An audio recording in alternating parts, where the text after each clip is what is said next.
Mill-2009 il-hawn 12 stat membru biss tal-Unjoni Ewropea ipparteċipaw fil-proġett pilota Jurema. 8 stati membri oħra għażlu jagħmlu arranġamenti bilaterali ma' Malta, filwaqt li 10 pajjiżi ma pparteċipawx fi kwalunkwe arranġament ta' rilokazzjoni. Il-proġett Jurema tfassal mill-Unjoni Ewropea speċifikament għal Malta biex jalloka l-immigranti regolari fi stati membri oħra.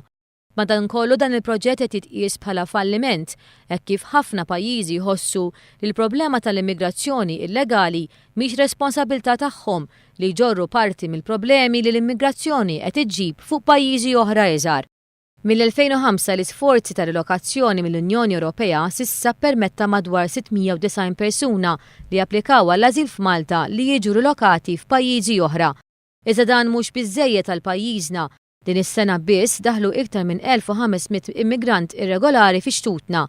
F'medda ta' 11 sena bejn l-2002 u l-2012 daħlu Malta 16,146 immigrant irregolari, medja ta' 1,513 immigrant fis-sena.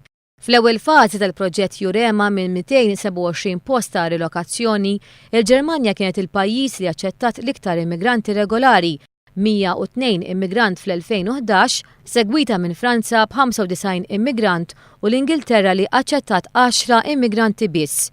Fl-2012 il-Ġermanja baqgħet fl-ewwel post fejn ħadet 153 immigranti, warajha il-Polonja li ħadet 50 immigrant u Norveġġja li ħadet 31 immigrant. Kull sena ma' 80,000 immigrant jitolbu l-ażil fid-dinja li minnhom 300,000 jitolbu l-ażil f'xi pajjiż tal-Unjoni Ewropea. Minn dawn 90% jispiċċaw fl-ikbar 10 pajjiżi fosthom Franza u l-Ġermanja.